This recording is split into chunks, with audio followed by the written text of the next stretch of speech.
ಆಪ್ಕಿ ಅದಾಲತ್ನಲ್ಲಿ ಕಾಂಗ್ರೆಸ್ನ ಲೀಡರ್ ಸಚಿನ್ ಪೈಲಟ್ ಅವರ ಮೇಲೆ ಒಂದು ಆರೋಪವಿದೆ.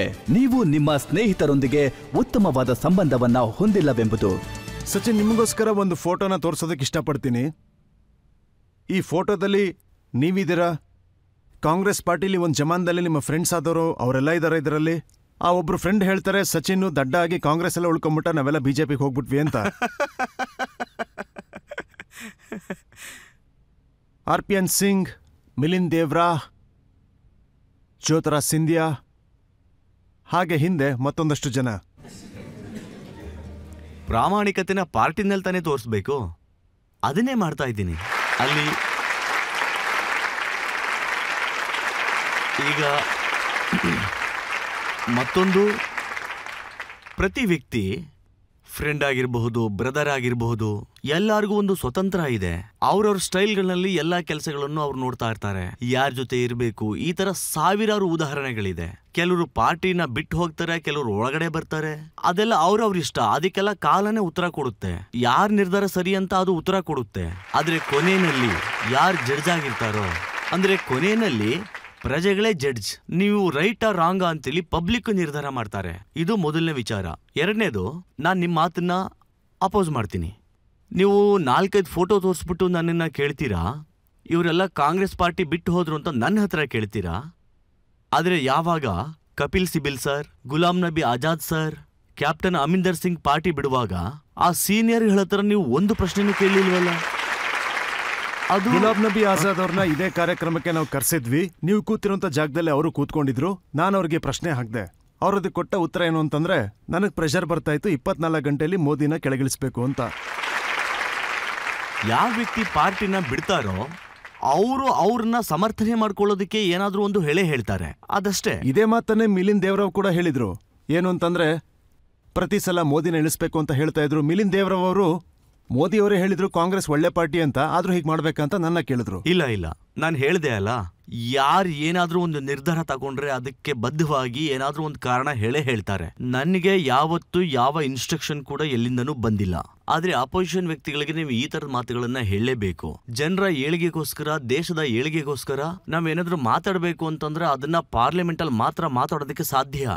ಎಲ್ಲದಕ್ಕೂ ಅಂತ ತಲೆ ಆಡಿಸಿದ್ರೆ ಮತ್ತೆ ಏನಕ್ಕೆ ಪ್ರಯೋಜನ? ಅಪೋಸಿಷನ್ ಆಗಿ ಕೆಲವನ್ನ ಅಕ್ಸೆಪ್ಟ್ ಮಾಡ್ಕೊಳ್ಬೇಕಾಗುತ್ತೆ, ಕೆಲವನ್ನ ವಿರೋಧ ಮಾಡ್ಬೇಕಾಗತ್ತೆ. ಇಲ್ಲ ಅಂತಂದ್ರೆ ಏನ್ ಪ್ರಯೋಜನ ಆಗುತ್ತೆ ಪಾರ್ಲಿಮೆಂಟ್ ಅಲ್ಲಿ ಇದ್ಕೊಂಡು? ಒಂದು ವಿಚಾರನ ಡಿಬೇಟ್ ಮಾಡುವಾಗ ಅದರಿಂದ ಒಂದು ಒಳ್ಳೆ ರಿಸಲ್ಟ್ ಬರಬಹುದು. ಅದಲ್ದೇನೆ ಒಂದು ವಿಚಾರಕ್ಕೆ ಎಲ್ಲರೂ ತಲೆ ಆಡಿಸ್ತಾ ಇತ್ತು ಅಂದ್ರೆ ಅದು ಡೆಮೋಕ್ರಸಿ ಆಗೋದಿಲ್ಲ. ಆದ್ರೆ ಮಾತನ್ನ ಆಡ್ಬೇಕಾದ್ರೆ ಏನು ತೊಂದರೆ ಆಗೋದಿಲ್ಲ. ತುಂಬಾ ಜನ ಕಾಂಗ್ರೆಸ್ ಪಾರ್ಟಿ ಬಿಟ್ಟು ಹೋಗಿದ್ದು ನಿಜಾನೇ. ಹಾಗೆ ಹೊಸಬರು ಕೂಡ ಕಾಂಗ್ರೆಸ್ ಪಾರ್ಟಿಗೆ ಸೇರ್ತಾ ಇದ್ದಾರೆ. ನಮ್ಗನ್ಸಿದ್ದನ್ನ ನಾವು ಡಿಸೈಡ್ ಮಾಡೋದಕ್ಕೆ ಎಲ್ಲಾರ್ಗೂ ಅರ್ಹತೆ ಇದೆ. ಆದ್ರೆ ನೀವು ನನ್ನ ಹತ್ರ ಕೇಳಿದ್ರೆ, ಈ 24 ವರ್ಷದಲ್ಲಿ ಪಾರ್ಟಿ ನನಗೆ ಎಲ್ಲೆಲ್ಲಿ ಕೆಲಸ ಮಾಡೋದಕ್ಕೆ ಹೇಳಿತೋ ನಾನು ಅಲ್ಲೆಲ್ಲ ಕೆಲಸ ಮಾಡಿದ್ದೀನಿ. ಏನ್ ಕೆಲಸ ಹೇಳಿದ್ರು ಅದನ್ನೆಲ್ಲ ಕೂಡ ನಾನು ಮಾಡಿದ್ದೀನಿ. ಸ್ಟೇಟ್ ಇರಬಹುದು, ಸೆಂಟ್ರಲ್ ಇರಬಹುದು, ನಾನು ಅದನ್ನ ಮಾಡಿ ತೋರಿಸಿದ್ದೀನಿ. ಅದು ಅಲ್ಲದೆ ನಾನು ಕೆಲಸ ಮಾಡೋದಕ್ಕೆ ಯಾವತ್ತೂ ಭಯ ಪಟ್ಟವನ ಅಲ್ವೇ ಅಲ್ಲ. ಅದರಲ್ಲೂ ನನ್ಗೆ ಏನಾದ್ರೂ ಒಂದು ಕೆಲಸ ವಹಿಸಿದ್ರು ಅಂತ ಹೇಳಿದ್ರೆ ಅದನ್ನ ನಾನು ಪೂರ್ತಿ ಮಾಡಿನೇ ಆಗೋದು. ಅದನ್ನ ನಾನು ಮಾಡೋದಕ್ಕೆ ಶುರು ಮಾಡ್ತು ಅಂತ ಹೇಳಿದ್ರೆ ನಾನು ಹಿಂದಕ್ಕೆ ತಿರುಗಿ ಯಾವತ್ತೂ ನೋಡೋದಿಲ್ಲ. ಯಾಕಂದ್ರೆ ಕೆಲ್ಸನೇ ಕರ್ಮ. ಸರಿಯಾದ ಕರ್ಮ ಮಾಡಿ. ಇನ್ನೊಂದು ವಿಚಾರ ರಜತ್ ಸರ್, ನೀವು ಹೇಳಿದ್ರಿ ಪದವಿ ಇಲ್ಲ ಅಂತ ಬೇಜಾರಾಗಿದ್ದೀರಾ ಅಂತ. ಯಾವ ಕೆಲ್ಸನೂ ವೇಸ್ಟ್ ಆಗೋದಿಲ್ಲ. ನೀವು ಕಷ್ಟಪಟ್ಟು ಕೆಲಸ ಮಾಡಿ, ಪಬ್ಲಿಕ್ ಎಲ್ಲರೂ ನೋಡ್ತಾ ಇರ್ತಾರೆ. ಹಾಗಾಗಿ ನಾವು ಯಾವ ದೆಸೆನಲ್ಲಿ ಹೋಗ್ತಾ ಇರ್ತೀವೋ ಅಲ್ಲಿ ನಾವು ಹೋರಾಟ ಮಾಡ್ಲೇಬೇಕು. ಎಲೆಕ್ಷನ್ ಬರ್ತಾ ಇದೆ, ನಾವು ಆಪೋಸಿಷನ್ ಅಲ್ಲಿ ಇದೀವಿ. ಬಟ್ ಆದ್ರೆ ನಾವು ಈಗ 1-2 ಎಲೆಕ್ಷನ್ ಅಲ್ಲಿ ಸೋತಿದ್ದೀವಿ ಅಂತ ನಮ್ ಫ್ಯೂಚರ್ ನ ನಿರ್ಧಾರ ಮಾಡಕ್ ಆಗೋದಿಲ್ಲ. ಕಾಲ ಬದಲಾಗ್ತಾನೆ. ಸಚಿನ್ ಅವರೇ, ನಾನು ನಂಬ್ತೀನಿ ನಿಮ್ಗೆ ಯಾವುದೇ ಜವಾಬ್ದಾರಿ ಸಿಕ್ಕಿದ್ರು, ನಿಮ್ಗೆ ಪಾರ್ಲಿಮೆಂಟ್ ಅಲ್ಲಿ ಜಾಗ ಸಿಕ್ಕಿತ್ತು, ನೀವು ಕೇಂದ್ರ ಸರ್ಕಾರದಲ್ಲಿ ಮಂತ್ರಿ ಆಗಿದ್ರಿ, ರಾಜಸ್ಥಾನದಲ್ಲಿ ಡೆಪ್ಯೂಟಿ ಚೀಫ್ ಮಿನಿಸ್ಟರ್ ಕೂಡ ಆಗಿದ್ರಿ, ಜೊತೆಗೆ ಸ್ಟೇಟ್ ಪ್ರೆಸಿಡೆಂಟ್ ಕೂಡ ಆಗಿದ್ರಿ. ನೀವು ಎಲ್ಲ ಕಡೆ ಒಳ್ಳೆದನ್ನೇ ಮಾಡಿದ್ದೀರಾ, ಒಳ್ಳೆ ಕೆಲಸಗಳನ್ನ ಮಾಡಿದ್ದೀರಾ, ಪಾರ್ಟಿಗೆ ಒಳ್ಳೆ ಹೆಸರು ತಂದಿದ್ದೀರಾ. ಇದರಿಂದಾನೇ ಜನ ಏನು ಹೇಳ್ತಾರೆ ಅಂತಂದ್ರೆ, ನಿಮ್ಮ ಜೊತೆ ಯಾರ್ಯಾರಿದ್ರೋ ಯಾಕೆ ಅವರು ಒಬ್ಬೊಬ್ಬರಾಗಿ ಪಾರ್ಟಿನ ಬಿಟ್ಟು ಹೋದ್ರು. ಮಿಲಿಂದ್ ದೇವರಾವ್ ಆಗಿರ್ಬೋದು, ಜ್ಯೋತಿರಾಜ್ ಸಿಂಧಿಯಾ ಆಗಿರ್ಬೋದು, ಜಿತಿನ್ ಪ್ರಸಾದ್ ಆಗಿರ್ಬೋದು, ಆರ್ಪಿಎನ್ ಸಿಂಗ್ ಆಗಿರ್ಬೋದು, ಇವರೆಲ್ಲ ಯಂಗ್ ಲೀಡರ್ಸ್ ಆಗಿದ್ರು. ಇವರಿಗೆ ಪಾರ್ಟಿ ಜವಾಬ್ದಾರಿ ಕೊಟ್ಟಿತ್ತು. ಆದ್ರೆ ಯಾಕೆ ಯಾರು ಉಳ್ಕೊಳ್ಳಿಲ್ಲ? ನೋಡಿ, ಏನಾದ್ರೂ ಒಂದು ಡಿಸ್ಸ್ಯಾಟಿಸ್ಫ್ಯಾಕ್ಷನ್ ಇದ್ದೇ ಇರುತ್ತೆ, ವಾದ ವಿವಾದ ಇರುತ್ತೆ. ಎಲ್ಲ ಅವರ ರಾಜಕೀಯ ಕರಿಯರ್ನಲ್ಲಿ ಇಲ್ಲಿರೋ ಬದಲು ಅಲ್ಲಿ ಹೋಯ್ತು ಅಂದ್ರೆ ಏನಾದ್ರು ಆಗ್ಬಹುದು ಅಂತ ಯೋಚನೆ ಮಾಡಬಹುದು. ಇದೆಲ್ಲ ಅವ್ರ ನಿರ್ಧಾರಗಳು. ನೀವ್ ಯಾಕೆ ಬರೀ 5 ಜನದಲ್ಲೇ ನಿಂತ್ಕೊಂಡಿದ್ದೀರಾ? ತುಂಬಾ ಜನ ಕಾಂಗ್ರೆಸ್ ಪಾರ್ಟಿನ ಜಾಯ್ನ್ ಆಗ್ತಿದ್ದಾರೆ, ಬೇರೆ ಬೇರೆ ಸ್ಟೇಟ್ ಅಲ್ಲಿ, ಬೇರೆ ಬೇರೆ ಜಾಗದಲ್ಲಿ. ಎಲೆಕ್ಷನ್ ಟೈಮ್ ಅಲ್ಲಿ ಇದೆಲ್ಲ ನಡೀತಾನೆ ಇರುತ್ತೆ, ಅದು ಸಹಜ. ಅದ್ರ ಬಗ್ಗೆ ಹೆಚ್ಚಿನದಾಗಿ ತಲೆ. ಚುನಾವಣೆ ವಿಷಯ ಬಂದಾಗ, ಈಗ ಪಂಜಾಬ್ ಅಲ್ಲಿ ಚುನಾವಣೆ ಆಯ್ತು, ಅಮರೀಂದ್ರ ಸಿಂಗ್ ಅವರು ಮುಖ್ಯಮಂತ್ರಿ ಆಗಿದ್ರು. ಅರ್ಧ ದಾರಿನಲ್ಲೇ ಅವ್ರನ್ನ ಕುದುರೆಯಿಂದ ಕೆಳಗಿಳಿಸ್ಬಿಟ್ರು. ಮತ್ತೆ ಸಿದ್ದು ಜೋರ್ನ ಏನ್ ನಿಲ್ಸಿದ್ರು ಅವ್ರು ಇವತ್ತು ಏನ್ ಮಾಡ್ತಿದ್ದಾರೆ ಅಂತ ಎಲ್ರಿಗೂ ಗೊತ್ತು. ಅದಕ್ಕೆ ನಾನು ಏನ್ ಹೇಳಿದೆ, ಈ ರಾಜಕೀಯದಲ್ಲಿ ಯಾರಿಗೂ ಯಾವತ್ತೂ ಗ್ಯಾರಂಟಿ ಅನ್ನೋದು ಇರೋದೇ ಇಲ್ಲ. ಏನ್ ನಡೀತೆ ಅನ್ನೋದು ಗೊತ್ತಾಗಲ್ಲ. ವರ್ತಮಾನದಲ್ಲಿ ಏನ್ ನಡೀತಾ ಇರ್ತದೆ ಅದಷ್ಟೇ ಮುಖ್ಯ. ಪ್ರತಿಯೊಬ್ಬರಿಗೂ ಒಂದು ಸ್ಟೈಲ್ ಇರುತ್ತೆ. ಒಬ್ಬರನ್ನ ನೀವು ಜಡ್ಜ್ ಮಾಡ್ಬಿಟ್ಟು ಎಲ್ಲಾರನ್ನೂ ಅದೇ ರೀತಿ ನೋಡೋದಕ್ಕೆ ಆಗೋದೇ ಇಲ್ಲ. ಒಬ್ಬೊಬ್ರಲ್ಲೂ ಕೂಡ ಒಂದೊಂದು ರೀತಿಯ ವಿಶಿಷ್ಟತೆ ಇರುತ್ತೆ. ಅವ್ರ ನಿರ್ಧಾರಗಳನ್ನ ಅವರೇ ಮಾಡ್ಕೊಳ್ತಾರೆ. ಆದ್ರೆ ನನ್ನ ನಿರ್ಧಾರದಲ್ಲಿ ನಾನು ದೃಢವಾಗಿ ನಿಂತ್ಕೊಂಡಿದ್ದೀನಿ. ನಿಮ್ಗೆ ಯಾವತ್ತೂ ಅನ್ಸೋದಿಲ್ವಾ ಅಂದ್ರೆ ರಾಜಕೀಯ ಮಾಡ್ಬೇಕಾದ್ರೆ ಎಲ್ಲಾದ್ರೂ ತಪ್ಪಾಗುತ್ತೆ ಅಂತ? ಈಗ ಮಧ್ಯಪ್ರದೇಶದ ಚುನಾವಣೆಯಲ್ಲಿ ನೀವೆಲ್ಲ ಕಮಲ್ನಾಥ್ ಅವ್ರನ್ನ ಬ್ಲೇಮ್ ಮಾಡ್ತಾ ಇದ್ದೀರಾ. ಅಂದ್ರೆ ಅವರೇ ಇಡೀ ಕ್ಯಾಂಪೈನ್ ನಡೆಸಿದ್ರು, ಅವ್ರಿಷ್ಟದಂಗೆ ಕ್ಯಾಂಪೈನ್ ಮಾಡಿದ್ರು, ಯಾರಿಗೂ ಒಳಗ್ ಬರಕ್ ಬಿಡ್ಲಿಲ್ಲ, ಅದಕ್ಕೆ ಸೋತ್ರು ಅಂತ. ನೋಡಿ, ಸೋಲೋದಕ್ಕೆ ತುಂಬಾ ಕಾರಣಗಳಿರ್ತವೆ. ಅದ್ರ ಬಗ್ಗೆ ನಾನು ಮಾತಾಡಿದ್ದೀನಿ. ಆದ್ರೆ ಒಬ್ಬರಿಂದ ತಪ್ಪಾಗಿದೆ ಅಂತ ಹೇಳೋದಕ್ಕಾಗೋದೇ ಇಲ್ಲ.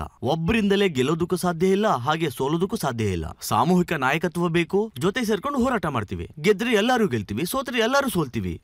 ಜೈಬಿಶ್ ಶೆರ್ಗಿಲ್ ಅವರು ಕೂಡ ಪಾರ್ಟಿನ ಬಿಟ್ಟು ಹೋದ್ರು.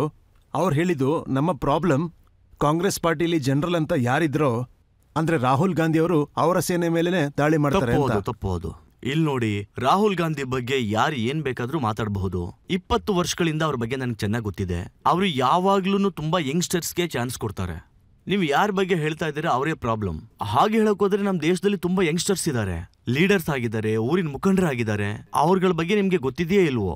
ಅವ್ರುಗಳು ಮುಂದೆ ಬರೋದಕ್ಕೆ ಚಾನ್ಸ್ ಕೊಡ್ತಿದ್ದಾರೆ. ಯೂತ್ ಕಾಂಗ್ರೆಸ್ ಅಲ್ಲಿ ಎಲೆಕ್ಷನ್ ನಡೆಯುತ್ತೆ.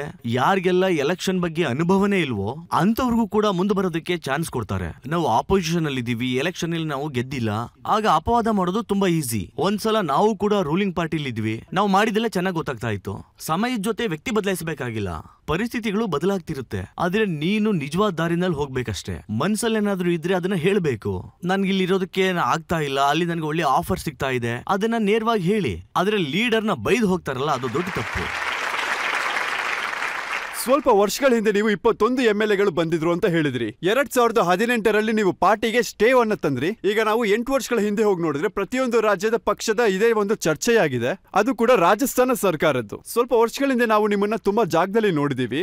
ಇವತ್ತಿನ ದಿನ ನೋಡಿದ್ರೆ ನೀವು ವರ್ಲ್ಡ್ ಫೇಮಸ್ ಆದಂತ ಈ ಒಂದು ಕಾರ್ಯಕ್ರಮದಲ್ಲಿ ಭಾಗವಹಿಸಿದ್ದೀರಾ. ಈಗ ನಿಮ್ಮನ್ನ CM ಆಗಿ ಎಲೆಕ್ಟ್ ಮಾಡಿಲ್ದಿರೋದು ನ್ಯಾಯನ ಅಥವಾ ಅನ್ಯಾಯನ ನೀವೇ ಹೇಳ್ಬೇಕು. ಇದಕ್ಕಿಂತ ಮುಂಚೆ ಪ್ರತಿಯೊಂದು ಜಾಗದಲ್ಲಿ ನಿಮ್ಮ ಒಂದು ಛಾಯಾಚಿತ್ರವೇ ಇತ್ತು. ಇದ್ರ ಬಗ್ಗೆ ನಿಮ್ಮ ಅಭಿಪ್ರಾಯ ಏನು? ನೋಡಿ, ಈ ವಿಚಾರದ ಬಗ್ಗೆ ನಾನು ಮೊದಲೇ ಹೇಳಿದ್ದೀನಿ, ಈಗಲೂ ಕೂಡ ಹೇಳ್ತಿದ್ದೀನಿ. ನಮ್ಮ ಹಣೆ ಬರಹದಲ್ಲಿ ಏನು ಅಂತ ಬರ್ದಿದೆಯೋ ಅದನ್ನ ಬದಲಾಯಿಸೋದಕ್ಕೆ ಸಾಧ್ಯನೇ ಇಲ್ಲ. ಬರ್ದಿಲ್ಲ ಅಂದ್ರೆ ಅದು ಸಿಗೋಕ್ ಸಾಧ್ಯನೇ ಇಲ್ಲ. ಮತ್ ಇನ್ನೊಂದು ವಿಚಾರ, ನ್ಯಾಯ ಅನ್ಯಾಯಗಳನ್ನ ಬರೆಯೋನು ಅವನ್ ಮೇಲ್ ಕೂತಿದ್ದಾನೆ, ಅದನ್ನ ಅವನ್ ಮಾಡ್ತಾನೆ. ನಾವು ಮನಸ್ಸು ಬಿಚ್ಚಿ ಬದುಕಬೇಕು, ಆಗ ಮಾತ್ರ ಜನರ ಪ್ರೀತಿ ಸಿಗುತ್ತೆ, ಆದರ ಸಿಗುತ್ತೆ. ಅದಕ್ಕಿಂತ ಪುಣ್ಯದ ಕೆಲಸ ಬೇರೆ ಏನಿದೆ? ಪದವಿ ಇವತ್ತು ಬರುತ್ತೆ ಹೋಗುತ್ತೆ, ಸಿಗುತ್ತೋ ಸಿಗಲ್ವೋ, ಆದ್ರೆ ಜೀವನದ ಒಂದೊಂದು ಕ್ಷಣ ಕೂಡ ನಾವು ಸಂತೋಷವಾಗಿ ಬದುಕಬೇಕು, ಜನರಿಂದ ಬಯಸ್ಕೋಬಾರ್ದು, ಮತ್ತೆ ಮನಸ್ಸನ್ನ ಶುದ್ಧ ಇಟ್ಕೊಂಡು ಕೆಲಸ ಮಾಡಬೇಕು. ನೀವು ಬದುಕಲ್ಲಿ ಇಷ್ಟ ಮಾಡಿದ್ರೆ ಸಾಕು, ಜೀವನದಲ್ಲಿ ದೊಡ್ಡ ಗೆಲುವು ಸಾಧಿಸ್ಬಿಡ್ತೀರಾ.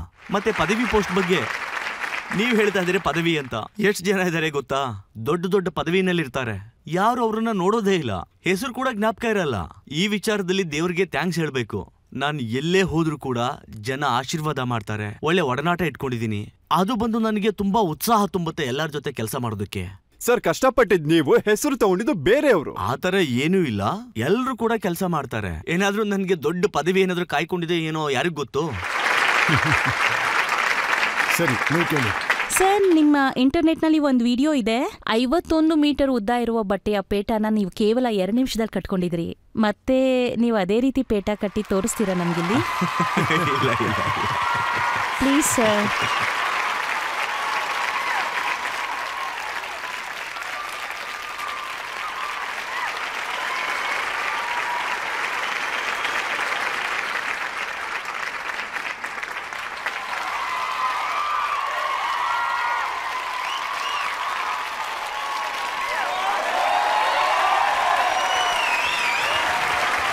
ಸರಿನಾ?